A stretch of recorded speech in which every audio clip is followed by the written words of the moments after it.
Hey, Eva, I was wondering if you could wrap up some of this May Day Police Brutality 2013 in Seattle with some tips for how you dealt with documenting the police brutality and how you followed up with groups who were supportive. Okay, yeah, sure. There's a couple things you can do. One thing is definitely get everything photographed and documented with a timestamp. Very important, okay? And then if you can go to the doctor, if you do have insurance, immediately go to the doctor. If you can't, that's fine. At least just document it. Send your photos to the Puget Sound Medic Collective and also Seattle Cop Block.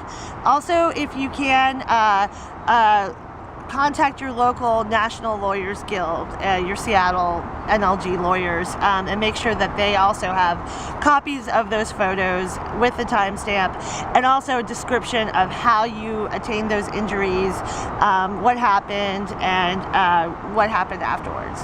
One of the things you were saying to me last night is that your role as a medic is to help prevent violence and intercept violence when it's happening, and that was a part of why you were being there. Can you talk a little bit about that? Or Right, like technically as a medic, you are supposed to remain neutral and just be there in case there is injury to basically do street triage, okay? So, and then, you know, basically stabilize people, and then if they need further assistance, call 911, you know, get them to an EMT, etc., etc.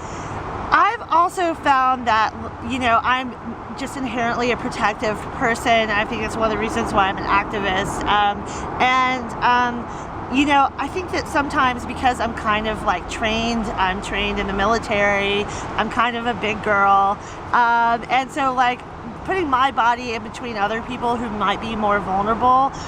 Again, I don't want to take away someone's autonomy or their ability to put their bodies on the line, but I also want to reduce the amount of injury to people. So it's kind of a delicate balance. Yeah, and you mentioned too that everyone is processing the brutality differently. Right. Where you're a very seasoned activist, but some people may be freaking out, they may be having a panic attack, it may be triggering a flashback, they may be on the ground crying, basically as fodder for a police brutality incident. Right. And in terms of organizing and coordinating for people's maximum safety, what goes on the ground? Like, is it verbal or is it just different every time? If you are someone who knows that you might get triggered or that you do have panic attacks, it's really important that you stick with an affinity group and and also talk to at least one or two medics who are in the march. So you identify yourself as someone who might need extra help.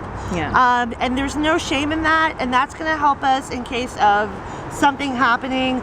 We know that we need to keep an eye on you, and that if you do have a panic attack or something happens, we're going to be there for you immediately so that you aren't vulnerable to more police brutality. With our police down in Portland, we had police ripping a man from his wheelchair to beat him, and that kind of lack of medical respect or training is so hard to deal with, because in a way, like when people have an invisible illness, like maybe they have a partial blindness or they have a panic disorder, like it almost seems to me like, what if we had some kind of outerwear that says, I'm disabled, please do not beat me, or I may have an epileptic seizure, please do not beat me. There might be a way of getting through to the cops on a more kind of large font, large print basis. You know, Mary, I would hope so. Yeah. I don't think that would be effective, Well, maybe they'll watch this video. Yeah, maybe. I mean, what I'm seeing from the cops is that there's been an intense militarization and dehumanization of police officers.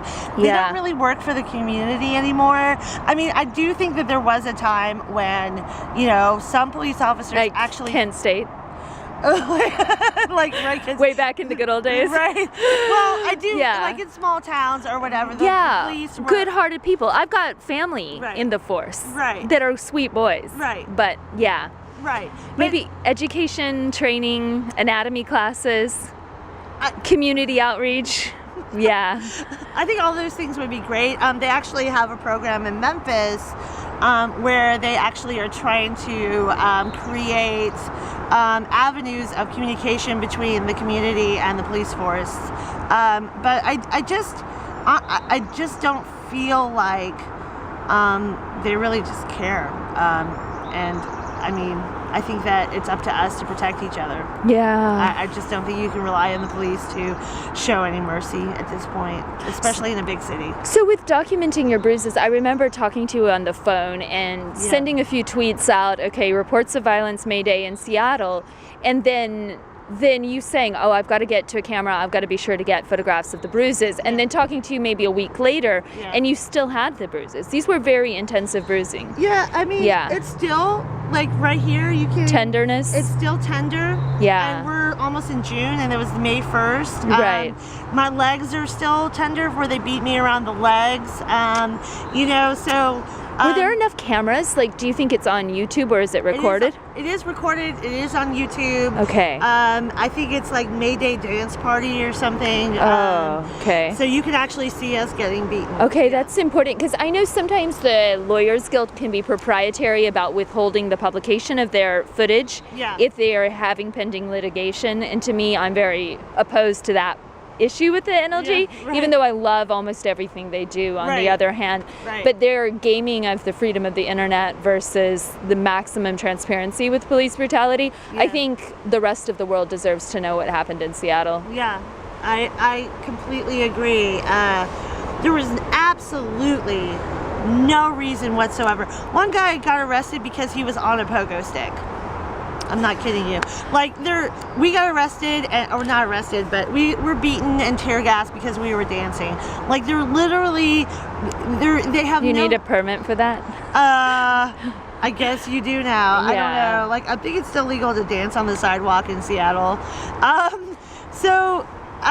You know, I think we really need to understand where we are. The police are militarized. We live in a police state. We live in a gilded cage. Our first world is about to not be a first world anymore. I mean, it's just the way it is.